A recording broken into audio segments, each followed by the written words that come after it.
lot of farts. We need change, it has to be drastic. Cut the production of single-use plastic. 3 million years human evolution. 200 years industrial pollution. One last chance for a green revolution. It's time to wise up, get our act together. This is so much more than changes in the weather. And we say no, no, no more wasting time. And we say no, no, no more wasting time. It's time to wise up, get our act together. This is so much more than changes in the weather. And we say no, no, no more wasting time. And we say no, no, no more wasting time. The time is now. Oh, oh, oh, oh. The time is now. Oh, oh, oh, oh. The time is now. Oh, oh, oh, oh. The time is now. Oh, oh, oh, oh. Now. Sorry for the gray bar that was on the front of the video. I don't know what that was. I hope that didn't ruin the experience because that video is awesome.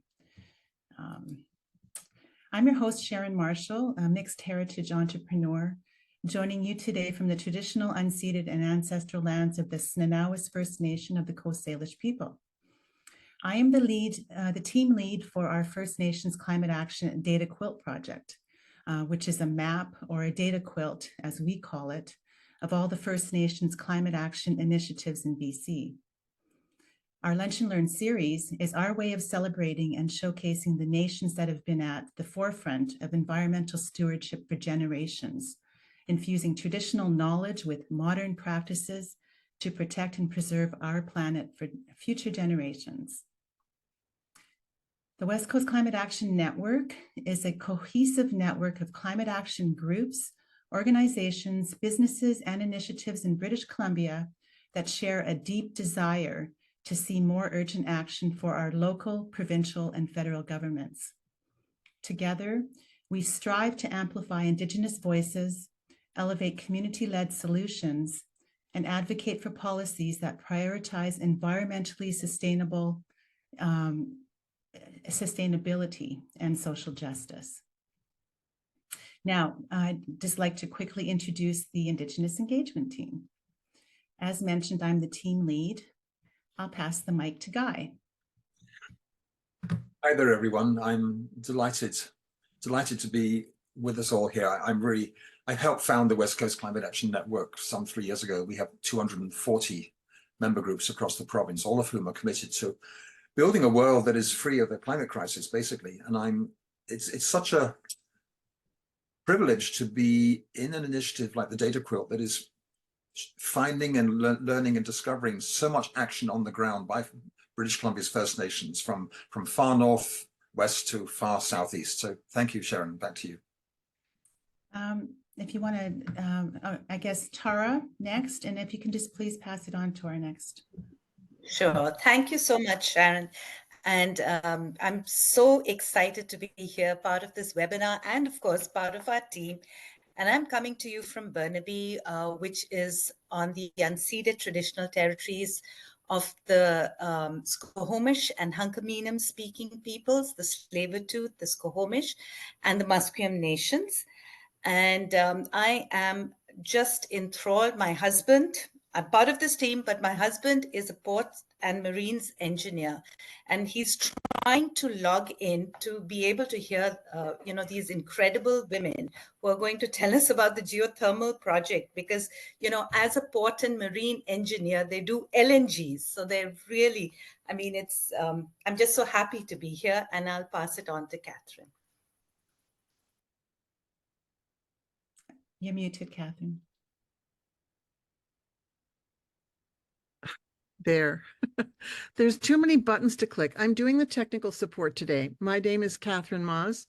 I live on the unceded lands of the Lekwungen speaking people, very near mile 0 in so-called Victoria. And I'm honored to be part of the We Can team and to be part of the Indigenous outreach team in particular. And I will hand it over to Jessica.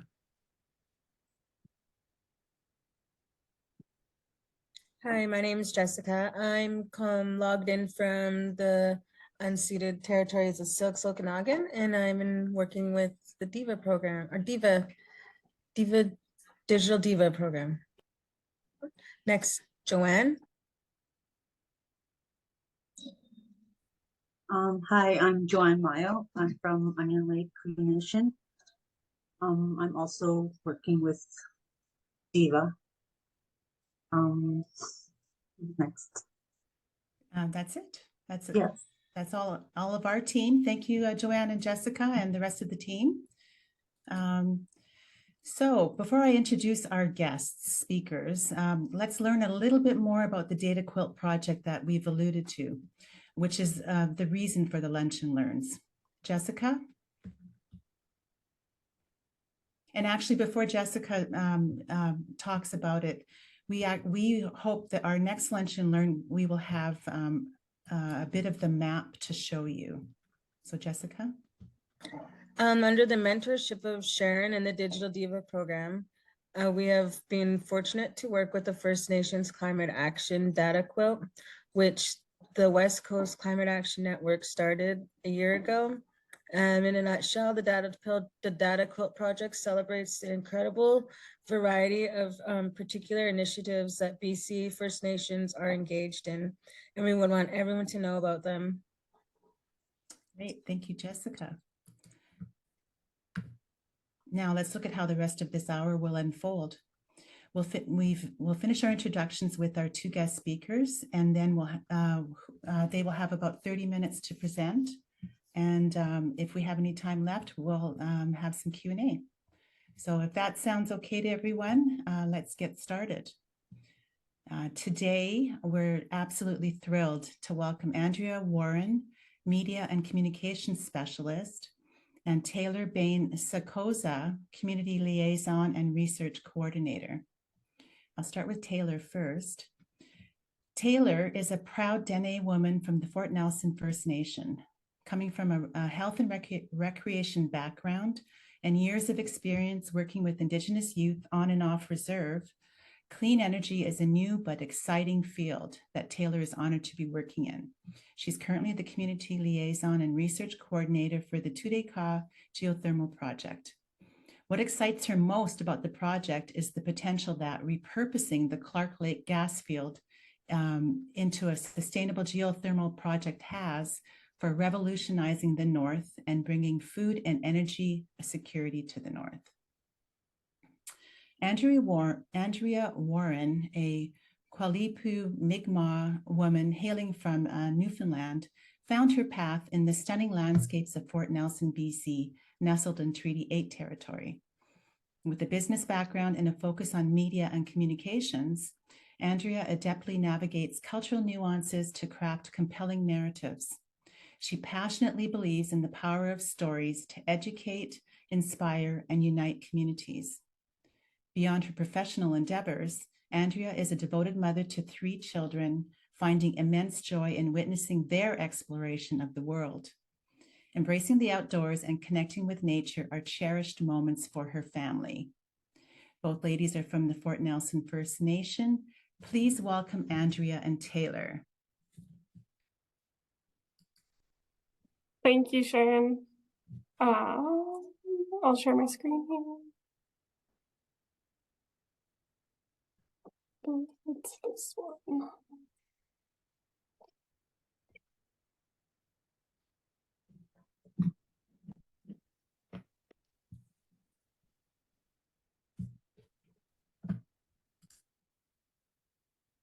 Perfect. Can everyone see that? I can't see anyone, so someone Yes, can. that's good. We can see that. Thanks. Perfect. Thank you. Technology. Yes, thank you for those introductions, and just thank you everyone for being here today. Really excited to share a bit about our project and what we're doing up here in the Northeast. Before I begin, I would just like to acknowledge the territory that Andrea and myself are calling in from today.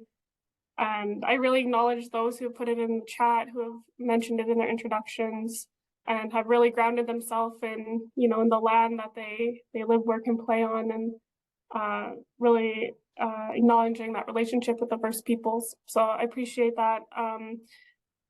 Today, it's a beautiful day up here in BC Treaty 8 territory. Andrea and I are calling in from my people's traditional homelands in what we call Denende, land of the people, or land of the Dene. We're located up here in what is now known as Northeastern British Columbia, and my ancestors signed Treaty Number 8 in 1910. And you can see on the screen there that I put that this land is unceded. I like to share a little bit of maybe history and context when people think about the numbered treaties in Canada, that when our ancestors signed treaty, that they were giving up our land and giving up our livelihoods and what made us Dene, but in fact that our intent was the exact opposite. And so I just like to mention that that treaty land is also unceded, and we signed those treaties with the intent of sharing the land and the intent of peace and friendship. So yeah, just like to share that little piece of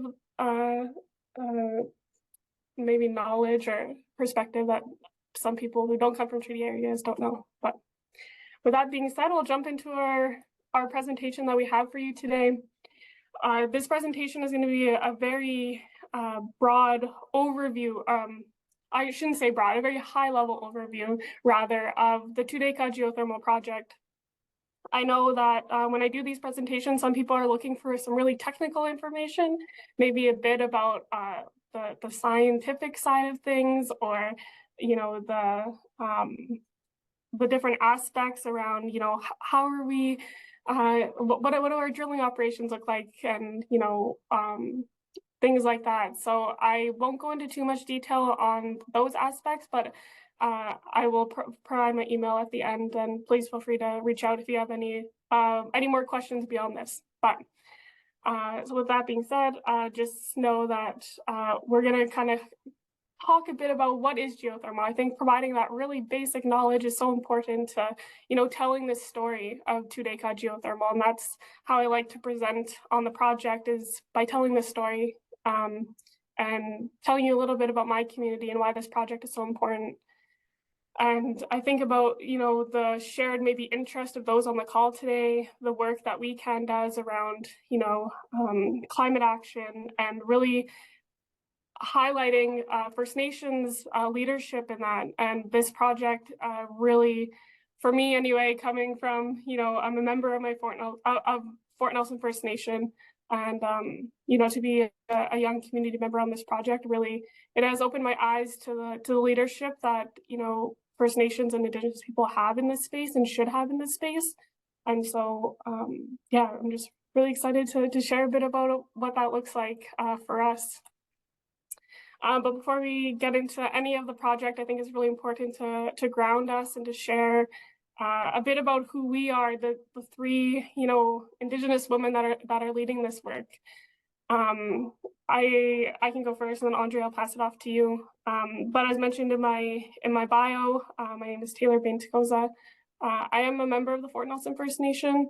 That's where my mom is from, and my dad is from the Proper River First Nation. So both of my communities are located up here in the Northeast, and both are signatory to Treaty Number 8. So my investment, both my time and my knowledge and my commitment to this project, is really rooted in that I'm not going anywhere. My people have been here since time immemorial and will continue to be here, and so being part of this project is one way that I'm able to contribute to the stewardship and the caretaking that comes with being a Dene woman in my community. So I think I'll leave it at that, and Andrea, I can pass it off to you to share a bit about maybe what brought you to the project, or what's so special about the project to you. Hey, Telewisi, Andrea. Hello, my name is Andrea Warren. I am a member of the Alibu Mi'kmaq First Nation, which is located in northern Eastern Canada in Newfoundland. I currently live on Treaty 8 territory with my 3 children, who are members of Fort Nelson First Nation. A little bit about me, I guess. As mentioned, I have a business background. I actually worked in oil and gas prior to working for this project. Working on this project is really important to me, specifically for my children, showing them that the clean energy change we can do it's not just a dream. It's a little step that we can make and make changes for our future generations, for them to come. You know, as mentioned in this slideshow a little bit later, Fort Nelson is fossil fuel driven. It's oil and gas. That is what we do here. So it's learning that we're not trying to make a big change. We're not trying to cancel oil and gas. It's restoring and repurposing what assets we currently have. So I'm really excited to be here. I'm really excited to be able to speak with all of you today. And yeah, we'll just get started. Taylor. Thank you, Andrea. I will just also mention our third team member, a very pivotal person on our team, Cindy Bond. She's our training and employment coordinator here at Tu De-Kah, and she's also a member of the Fort Nelson First Nation. So it's really important for us at Tu De-Kah that we center the, the voices and perspective of our community. And so our team here really exemplifies all of those aspects, those important aspects that maybe, like Andrea said, Fort Nelson is an industry-run town, and you don't see that often in like oil and gas. So I think when I think about this story of Tu De-Kah and how we're repurposing this depleted gas field that we're building our project on, I like to say, or when I speak to government specifically, but I think it's part of the story, is that, we're showing industry how things should have been done from the beginning.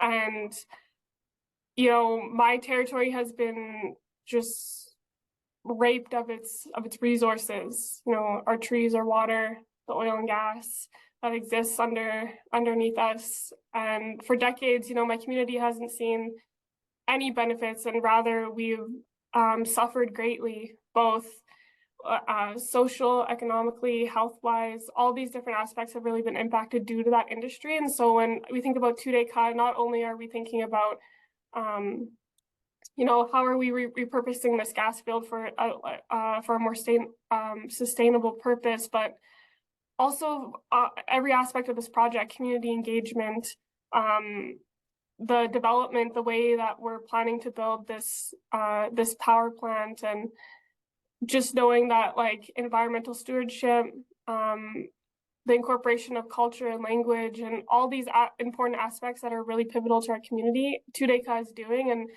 we hope that, this is one way that we can show industry of like how we can better work together. Because I know, like Andrea said, we're in this time of transition and trying to figure out how renewable energy and the fossil fuel industry kind of overlap and eventually, replaces those harmful extractive processes. Then I think Tu De-Kah is really showing how that should be done. So yeah, I just really want to highlight and maybe tell you a bit about my community, because this is whose project it is. This is who's guiding our every move on the project. As I mentioned, Fort Nelson First Nation, we're 100% owners of this project. And our community is a small community. We have about 900 members, with about 250 of us living on reserve. We're a Dene community with a lot of different nations, incorporated into our community now. A lot of Cree people call this place home. And I think part of that is really, for this project, is looking at how do we incorporate all of that? How do we incorporate our values and really use that to, guide and drive this project? I think that's all I'll share about that aspect, because I think I'll get into it as we talk about the project components. I will just highlight, because I know lots of you are in the south. Silks territory, Squamish, Tsleil-Waututh, Musqueam territory. If you don't know where Fort Nelson is, here's a map to provide some context. I think it's really important to understand how remote and rural our community is. Our closest, I guess, service center, Fort Nelson's fairly small. We do have essential services here, but we do have to travel south a lot for almost everything, like health and education, things like that. So Fort St. John is about 4 hours south of us. And then Watson Lake would be the next service center, which is just over the Yukon border and just to the northwest there, which is about 6 hours. And so Fort Nelson, we do have an all-season access road. But in the last few years, due to climate change and then another due to a transport truck accident, we actually had our roads shut down. Our only road in and out was shut down, both to the south of us and to the north of us. And it really exemplified the need for this project, especially when it comes to food security. It kind of felt like COVID all over again when our road was shut down. And so, and even with the last summer, the wildfire smoke was clogging some filters on our natural gas power plant that we have here in Fort Nelson. And so I think, these events continue to show us that, having a local sustainable source of energy is so crucial for us up here in the Northeast. And there's a map that I'll show in a bit that shows that we aren't connected to the main grid, to the main BC hydro grid. So finding ways to to provide that energy for us is so crucial, and Tu De-Kah's hope is really working towards providing that security that we so desperately need here up in the Northeast. Before I even get into what Tu De-Kah is, I think it's so monumental that you understand what geothermal energy is. And so I'll show this. This is a 1 minute video. It's really quick, but I think it provides that overview of what geothermal is. Renewable Energy 101. If you've ever observed an erupting volcano or the geysers at Yellowstone National Park, you've seen geothermal energy in action. The Earth's crust is made of rocks and water. Deep below that is a layer of hot, molten rock called magma, which is even hotter than the sun's surface. The heat just over 6 miles below the surface contains 50,000 times more energy than all the oil and natural gas resources in the world. Releasing a small amount of that heat in the right way can create electricity. A well drilled a couple of miles deep can capture the rising hot water and steam. That steam spins a turbine, and a generator produces electricity. Geothermal is one of the least explored sources of renewable energy in the US, and most of us probably don't spend much time thinking about it. But since it's a pollution-free, renewable source of energy that's consistently reliable, at least it has been for the past 4.5 billion years, maybe we should. Obviously, that video is US based, but I think it provides that context of utilizing that heat that exists underground. When you look at the word geothermal, geo meaning earth, thermal meaning heat, that's exactly what we're trying to utilize, or the energy we're trying to make use of is that hot fluid that exists underneath us. And I should say, oops, I don't want to. That Tu De-Kah is, I think, special in a lot of ways. And why that video, I think, also is one example that it's US based, is that geothermal is not well explored in Canada. It's like they say that it's really money driven. It's a very expensive technology and resource to explore. And so, for Tu De-Kah to be the first in the country, if not BC, but the country, that we're really leading the way in filling that gap that exists within Canada when it comes to geothermal energy. So it's really exciting. One of the aspects that's really exciting about this project. One last kind of maybe informational aspect that I think is really important for folks to know, thinking about geothermal energy, I know when we go to these conferences, people really associate geothermal energy with like district heating or central heating for homes and things like that, which is how geothermal is used in Canada. It's less expensive, it's very efficient, things like that. But what we're doing here is we're looking to produce electricity. And so what the system that we're looking to use is called a binary organic Rankine cycle system. And essentially, the graph here shows these two wells, a production well and an injection well. We're bringing up the fluid to surface, which will then go through a heat exchanger, which then this will produce steam. This will be steam that comes through these pipes here.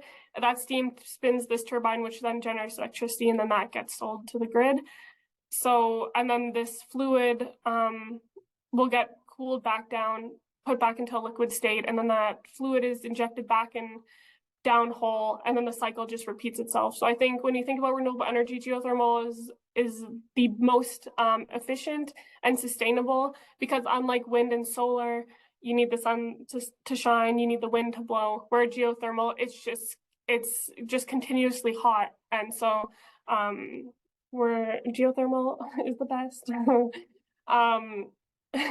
And I should say, we will get into this in the next slide, but there's only pockets of geothermal potential throughout the country, and we just so happen to be sitting on one here in the Northeast. So I should make it known that like you can't just go and build this power plant and hope it works out. There's a lot of aspects that exist that need to be that need to exist in order for this cycle to work. So the three things that are needed to generate this kind of energy is you need heat, which would come in the form of water, and you need pathways or cracks in the rock for that fluid to come up. And so here up on the Clarke Lake gas field where we're building this project, we have all three of those things. And so, yeah, I guess we're kind of lucky. Project overview. This is where we'll get into the electrification project of the Tu De-Kah project. I'll touch on some value added initiatives at the end, but just knowing that this section is specifically looking at how we're going to generate electricity utilizing geothermal energy. This is a quote by my chief counselor, Charlene Gale, and I think it just really emphasizes that leadership piece that First Nations are having in this renewable energy space. As mentioned in my bio at the beginning, I come from a health background, and when I first saw this job opening, I wasn't sure even what geothermal was. I didn't really know what renewable energy was. And 2.5 years later, I'm still amazed at the work that's being done by First Nations in this field, and to be a small part of that. So Tu De-Kah is I'm just so proud of this project. I don't know what to say other than I'm just really highlighting the words of my own leadership and really emphasizing that as well. I'll pass it off to Andrea, and she can provide some more, maybe a more in-depth overview of our electrification project specifically.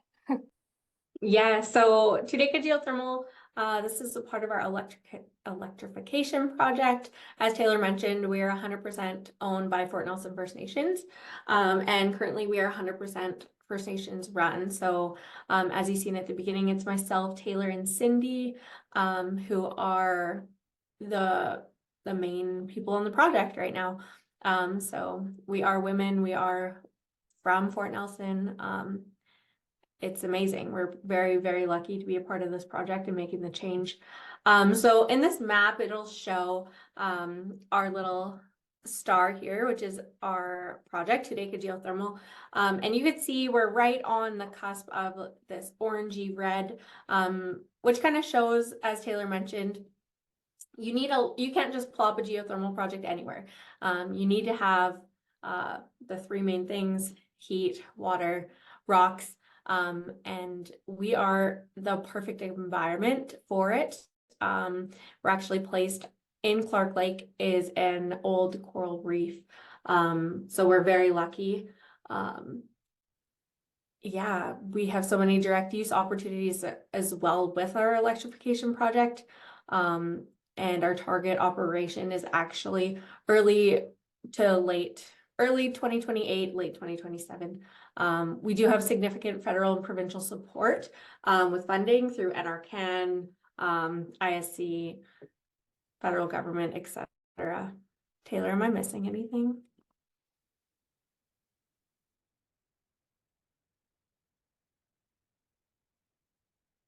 No. Okay. So our first round of testing was in 2021.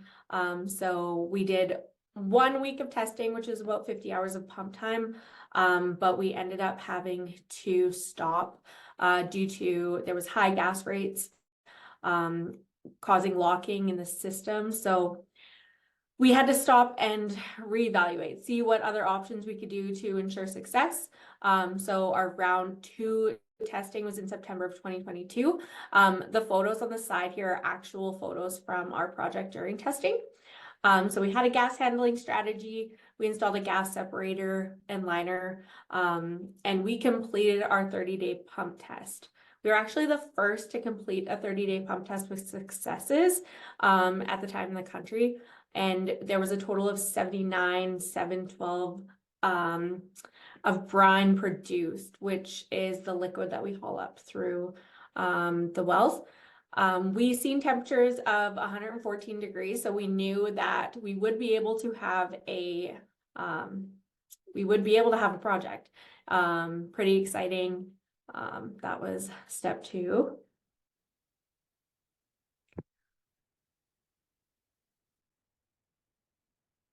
So this photo here is actually of the North River Midstream gas plant, just located about 15 kilometers of Fort Nelson. This is what provides power currently to our town. So as you can see on the map, the star is Fort Nelson. That's where we are. And as Taylor mentioned, we're not connected to the main BC hydro grid. So a lot of power outages that happen here, it takes a minimum of 3 hours usually to get power back, because most of the BC hydro workers live and work in Fort St. John, which is 4 hours north of us or south of us. So having this power project and being able to have power locally to us will be amazing. It's a huge opportunity for us, for our nation, for our community, and then has our own sustainability with power. We don't have to rely on the gas plant running all the time. And if we're out of power, we don't have days wondering how we're going to get supplies, etc. I will just add that this power plant is one of the biggest CO2 emitters in the province. And so I think looking at how we decarbonize our own footprint here in our territory is by eventually, transitioning fully to geothermal. On the last slide, sorry, Andrea, my computer glitched if you were asking me something. No, that's perfect.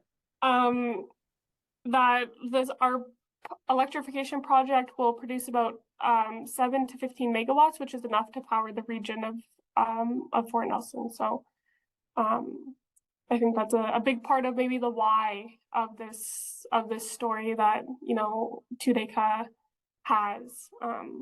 And I just wanted to really emphasize that. But back to you, Andrea.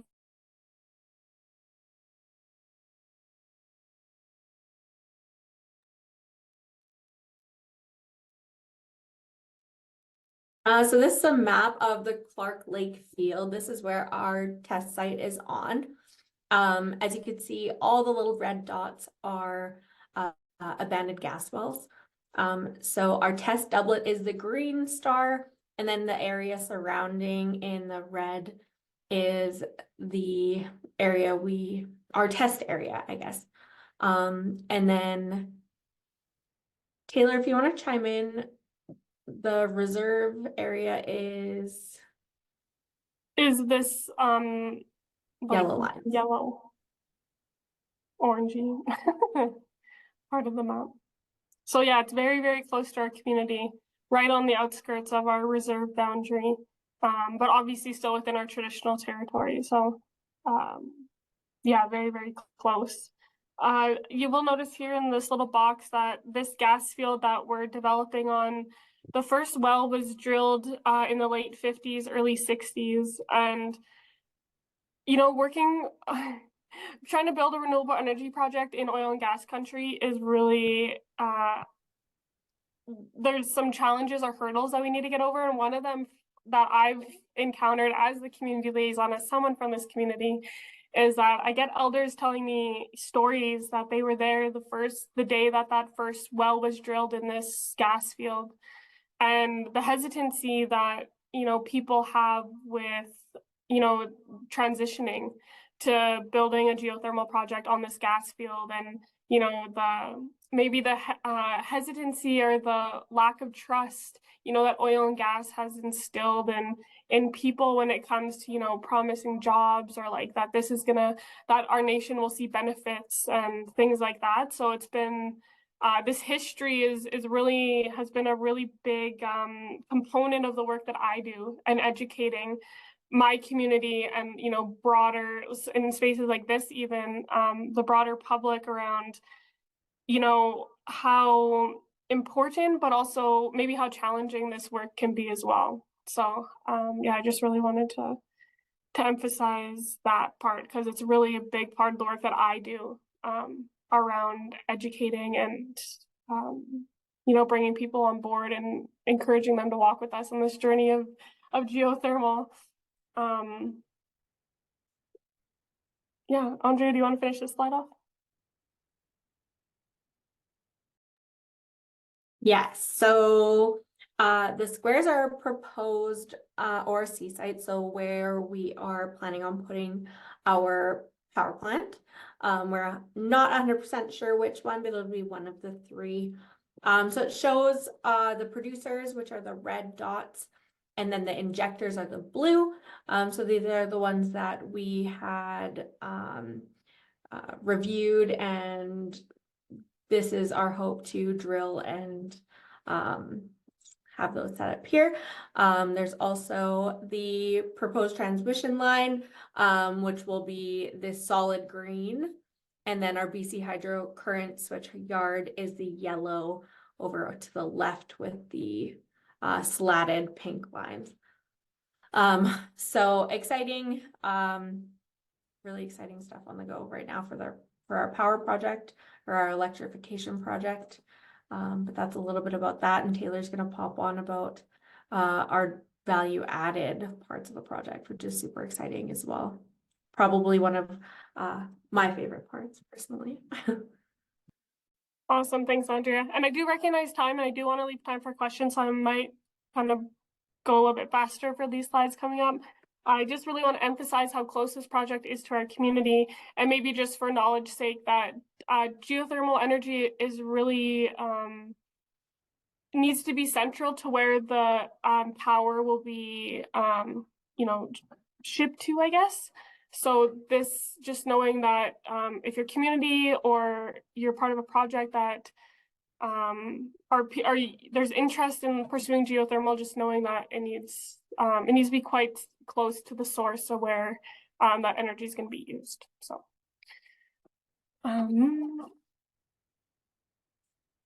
and just maybe if you're curious on what this project looks like rolling out, there's kind of three things that we need to consider, that we are considering and looking at in terms of major project components. Those different colored dots and the power plant proposed areas. We need to obviously develop some site access and well pad development, the actual drilling phase of the project to drill these production and injection wells, and then the actual system itself. So those are kind of the three components that we're working towards in developing. And this timeline, a lot of this work will happen in phase 5. So currently we're in phase 4. A lot of it, we call it kind of our office-based phase. everyone's off doing their components. We are still looking to secure quite a bit of financing. We have received over $50 million in grants and support from both provincial and federal governments, but this project is expected to cost over $100 million. So we're still looking for the second half. And with partners at the First Nations Major Projects Coalition, we're really working to, we're hopeful that we will get there. So that's a big part of what we're doing. The actual design of the facility is happening with a company out of San Francisco. And yeah, so this is where we are currently. We will move hopefully early next year, mid 2025, into actually getting out onto the field, getting boots on the ground, and getting this drilling phase started. Phase 6 would be that facility, getting that built, and then the completion date, as Andrea mentioned earlier, would be in 2027. We're hoping till late 2027, but this might be pushed to 2028. But nonetheless, in the next few years, we're hoping to be generating electricity. I just want to note on phase 1 to 3, you can see that these were completed fairly quickly. And again, because we're developing on a depleted gas field, when I share this story of, like, you know, oil and gas has taken so much from our community, and they've one of maybe a positive aspect of the work that they did out at that gas field is that they left all of these data points. And so when you think about when this phase being like that feasibility studies and looking at like market analysis, things like that, a lot of that we can actually piggyback off of the work that was done by oil and gas. So I know there's other nations north of us, Lower Post, just on the Yukon border there, and then Fort Liard in NWT are looking at the geothermal as well, but these phases will take a lot longer for them because they're starting out with absolutely no data. So I guess I just wanted to share that in terms of you know, how we are working with oil and gas to develop this project is about you know, that data sovereignty that is owed to our community and is a big part of how this project started. You know, being able there was our chief counselor, Charlene Gale, really jumped at the opportunity when that data was shared and was like, there's geothermal potential here, and we have a right to own and use that data. And so here we are developing geothermal. Training and employment, just wanted to highlight that there'll be opportunities for community members local to you know, to really be involved in this project. We know with the downturn in activity up here in the Northern Rockies region, that's the number one question we get about this project is, you know, when can we start working? So these are just examples of people and expertise that we're going to be needing. You can see that, like, even in our phase 6 here, phase 6 section here, that a lot of this work is very similar to oil and gas. The expertise that we need is exactly, you know, what people in that industry already have, and that's what makes up the bulk of our community.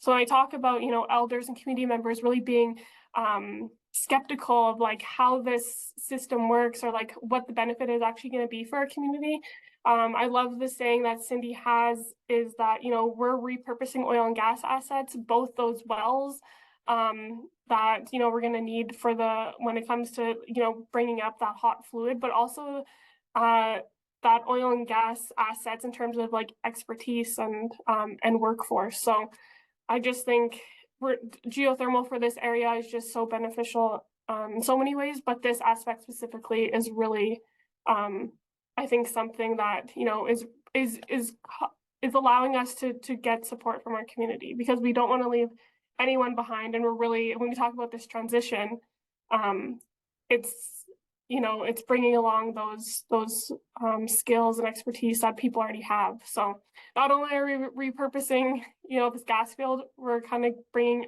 a new purpose to some of those workers that exist in our community. Just some employment and training objectives. And and what Andrea was saying about maybe the more exciting part of our jobs that Andrea and I are focusing on currently while everyone is off doing their parts on the electrification project specifically, is we're looking at some exciting value added opportunities. We're looking at building some commercial sized greenhouses that will be heated by geothermal energy, which again, I mentioned, you know, the impacts that accident had on our highway, and then there was a beaver dam that let go and washed out part of the highway north of us, and the need for, you know, reliable food access it's at the top of everyone's mind up here in the Northeast. And so because we'll have residual heat left over from after generating electricity, we're looking at some greenhouse opportunities. And then also, if you've been to Whitehorse, Eclipse Nordic Spa is a model that we're looking at, building an onsen spa with some of the heat, you know, to aid in some like health and wellness initiatives in our communities, tourism.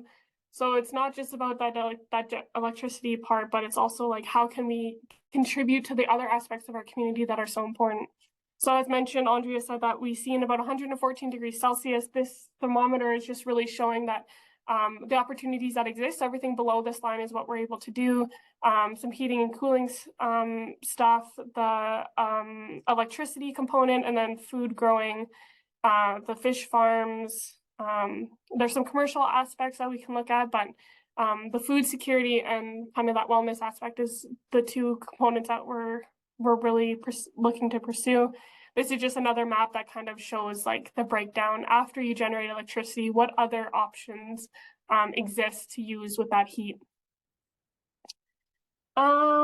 Just to highlight, thinking about the success of this project, and I've been with the project since 2021, and really when this project was picking up, and I think about the support and you know, the advocacy that has gone on has really been due to the community engagement aspect that, you know, I've done and my team has done, whether that's with our own community or presenting at conferences about, you know, who we are, why we're doing this, how we're doing this. That's how we're building, you know, we've been able to get as far as we have is because of these relationships and this educational piece. It's really has been so pivotal to this project and the work that we are trying to do. And I think this is my last slide, but this picture was at our blessing ceremony that we had when those two wells were drilled. This is the one well's here, and then the other well is just on the cutoff here on the side. But we had government here, we had industry partners here, a lot of our own community, a lot of the mayor of Fort Nelson, Gary Foster was there. And so just really highlighting that we couldn't do this without the support of all of those people and all of these partnerships and, you know, working together, because that's, we recognize as a nation that we can't do this alone and we shouldn't do this alone. If we're really trying to walk and, you know, role model reconciliation, it's about, you know, walking this path together. And so that's the geothermal project. That's Tu De-Kah. And I just want to say a big masi cho for all of you for joining today and for, you know, we can for having us. We recognize that, you know, this is just one way that we're engaging in climate action for our people and for the next generation. And we know that this isn't the only way, and we're definitely pursuing other things, but this is a big part of our story. And again, I just really thank you for taking the time to listen to us today. And yeah, I'm open to questions if there are any, but yeah. Thank you so much, Taylor and Andrea. Oh my gosh, what an incredible initiative. I learned so much. I didn't know anything about geothermal before this. But I think if I recall, you need heat, rocks, and water. So yeah. And a whole lot of gumption, a whole lot of initiative. Yes. So we do have a couple of questions here, and I'll go back to the top. And David Slade, do you want to unmute yourself and ask the question yourself? Are you still here? I can. Yes. Yeah. Sorry about that. Yeah, I'm just curious. I am in the drilling industry, water wells particularly, but I'm just wondering whether, or you talked quite a bit about the drilling of boreholes and testing of boreholes. I'm just wondering whether or not any of the existing holes that were drilled for oil and gas exploration and production can actually be used rather than having to go through the expense and the I guess the fossil fuel, the energy inputs into having to drill new wells. Yeah, absolutely. So in our testing phase, we did repurpose one well for our injection well.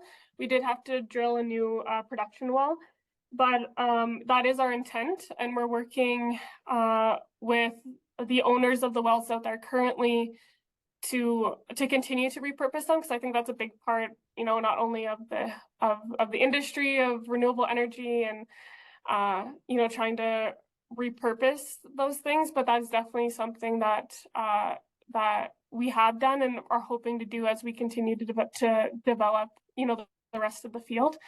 And I'm glad you mentioned the expense piece. You know, that's a big part of it. You know, as you know, I'm sure that it's very expensive to drill new holes, to drill new wells. So yeah, that is something we are looking into.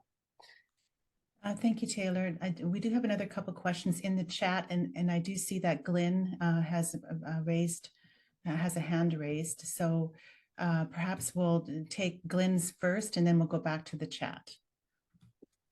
Yeah, I'm wondering if you have much in the way of leads for further financing, and for what sort of organizations, where would they come from? Would it be industry wanting a cut, or would it be in the nature of loans, whether it be from governmental organizations or commercial lenders, or what? Yeah, that's definitely something that we're exploring right now. It looks like we're going to have to go through commercial financing, which is, it is what it is. I know that there was a lot of work being done by the First Nations Major Projects Coalition. I'm trying to remember what the, there was a guarantee loan program that they're really advocating for right now. And Tu De-Kah is kind of at the forefront of their example or their advocacy. And so we're very hopeful that like Infrastructure Bank of Canada will work with us to secure the rest of the money we need to build this project. But I really do have to emphasize that we've had a lot of government support, and government is very keen to see this project being built. You know, I hear a lot of comments from my community that, oh, this should just be another failed project. Like, this project is never going to get built, especially when I show that timeline of we're gonna you know, turn our lights on with geothermal energy by late 2027, early 2028. And we know BC Hydro is very keen to see this happen as well. So I think as much as we do need to secure the rest of the money needed for the project, it's not the biggest concern, because we are very confident in that support that we have. Wonderful, wonderful. Marianne asks, do you have any estimate of the number of wind energy generators that this project would equate to, taking energy capacity factor into account? I don't know like specifically on wind energy. I will say that we developed a community energy plan in 2020, and the potential for wind energy does not exist here. So I feel like that's why we don't really I don't know that number, because when we put up our towers, so it was very, very still. The air was very still. So I do not know that number, but that's something I might look into. And I will, but yeah, I don't know. Thank you. Thank you. Kelly asks, are you encountering corrosion within the system? And if so, how are you planning to mitigate them? Yeah, I mean, our testing phase was fairly short, so at this moment, no. And we don't expect to encounter that issue. I will say, like, we're working with a lot of, well, I shouldn't say we're building relationships with some Maori folks down in Aotearoa, New Zealand. They've been producing geothermal energy since forever, and there's a lot of Maori-owned projects, and so we've been, listening and kind of just knowledge sharing and really making sure that the systems we used are, able to withstand some of the like geographic topography that we have here. So yeah, at this time, no, and we don't expect to. All right, thank you for that. I see we have 2 minutes left on the clock, so we'll see if we can get through a couple more questions. Might the Canada investment funding be available? I would hope so. And yeah, our boss, our CEO of our economic development arm, which I should have mentioned, De-Kah, they oversee our project, and so he's, I would assume, but yeah, I don't know. And then we've got, to access the BC Hydro grid, will you need to make a competitive bid in response to BC Hydro call for power? Yeah. Since we're the only geothermal project up here in the Northeast, it's obvious we're the only project that they're working with, and because we're not connected to the main grid, our circumstances may be a little, I wouldn't say unique, but just we're trying to figure out how that looks like, I guess. We're definitely in active negotiations. Cindy, okay, our other team member is on. If you want to jump in, Cindy's been doing a lot of engagement because BC Hydro just rolled out their draft 20-year plan for the Fort Nelson region. And that call to power actually was really aiming for projects, I think it's 30 megawatts and higher. So because we're only 7 to 15, we're kind of, I guess, unique. I don't know the other word, but Cindy, please. Yes. Thanks, Taylor. I just wanted to jump in and say that the new call for power doesn't include communities that are not integrated into the main grid system. So it's completely irrelevant to our project. Mm-hmm. Thank you, Cindy. And that looks like it, time, folks.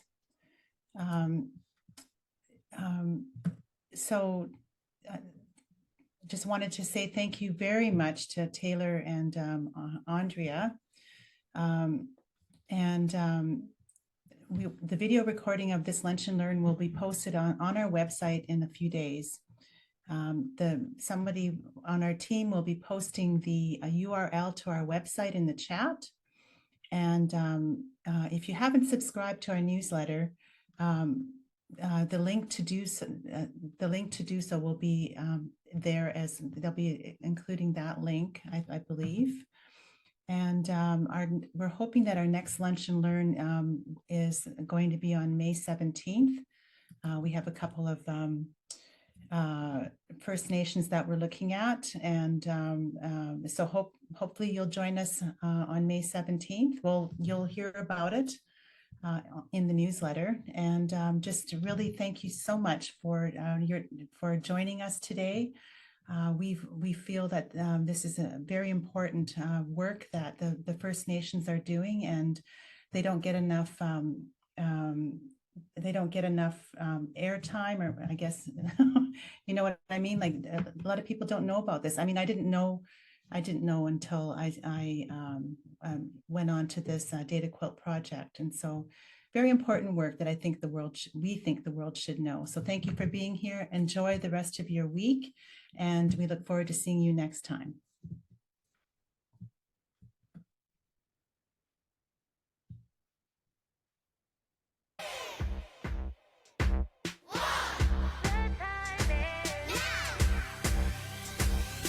It's time to rise up, get our act together. This is so much more than changes in the weather.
farts. We need change, it has to be drastic. Cut the production of single-use plastic. 3 million years human evolution. 200 years industrial pollution. One last chance for a green revolution.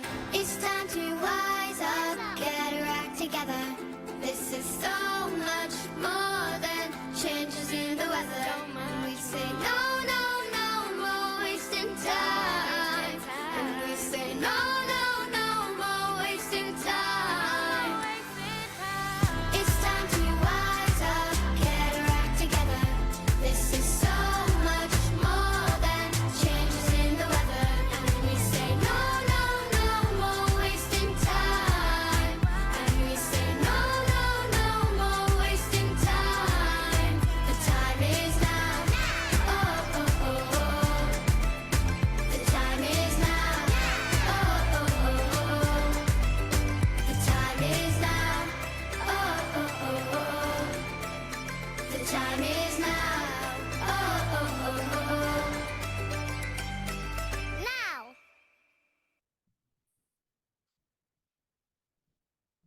Thank you, folks. Have a good week. See you next time.